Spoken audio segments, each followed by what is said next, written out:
Hi, Michael. Happy February. It is Tuesday. I meant to do a video yesterday, but I didn't alone time, and I realized I don't like making videos, like, unless I have the house to myself, kind of, which is not the most productive, but whatever. Anyways, it's Tuesday. I just got off from work. I'm gonna make you some videos. I wanted to start off by responding to some of your year in review / things I'm looking forward to, movie-wise. I made a list of music that I listened to in 2017. The problem is, yours was this really well thought out, like, here are my top 10 albums, and I was trying to think of albums I've listened to all the way in 2017, and I realized I don't really listen to, like, full albums that much.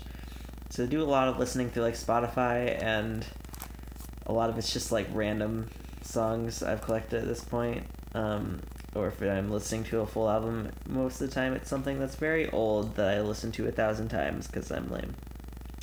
But I have a couple full albums. I also have just some kind of honorable mentions. And then, like, people who I found this year who I listened to full albums of, but were not necessarily albums that came out in 2017. So, of course, top of the list is, it's not necessarily in any order, but, like, let's be real, this is number one anyways, Manchester Orchestra, because Black Mountain to the Surface was fantastic and everything I needed in life. That might be a stretch, but it's just real good. It was real good, Michael. And I love Manchester Orchestra. You know this. Also, came out, I think this year, last year, whatever, K-Flay, Everywhere is Somewhere. I don't know.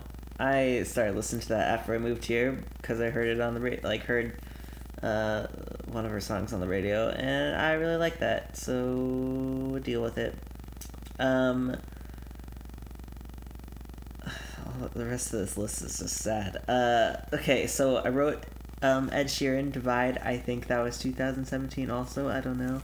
I don't think I listen to that really much anymore, and, like, at this point it's just really overplayed, but, like, I will admit, I was not much of an Ed Sheeran person, and over time I've listened to a lot more Ed Sheeran in the last year, so that made the list. Also, Macklemore came out with an album that was okay. I will say it's one that I listened to all the way through a few times. But it's on this list also, I guess. It's real hard to make this list, Michael. It was real hard. And the last full album is Sia, Every Day is Christmas, which I did not listen to for 11 months of the year.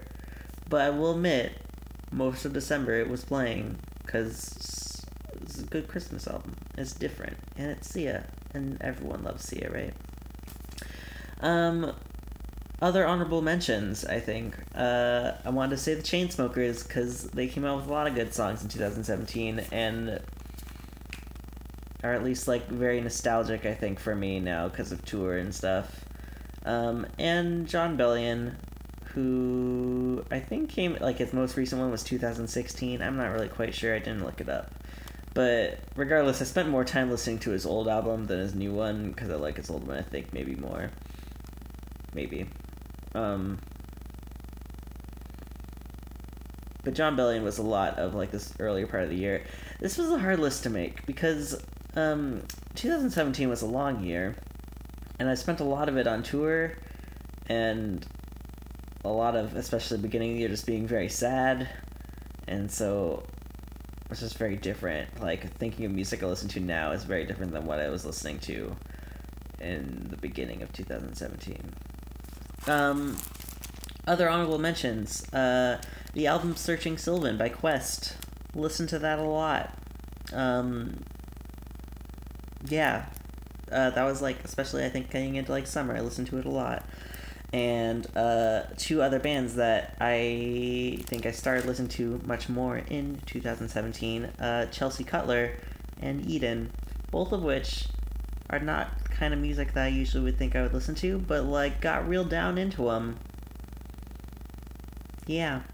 This Minio is already over 5 minutes long. But real quick, you mentioned movies you're excited for. I don't think I really have a solid list of those. Like, I'm real lazy about movies. Obviously, I'm excited for the Marvel ones. Like, who can't be? I want to say there's maybe a Batman movie coming out this year. I don't know. Who cares about DC? But, like, I know I'll go see it. Also, maybe a new Harry Potter thing, right? Is that this year? I like, also, I'm assuming there's, like, going to be a new Star Wars movie that I'll see in December. I don't know. These are things I don't keep track of, I guess. I really just kind of go to the movie theater and then I see a trailer and I'm like, let's go see that in a few weeks when it's here. So yeah, that's the things. Good talking to you. A+.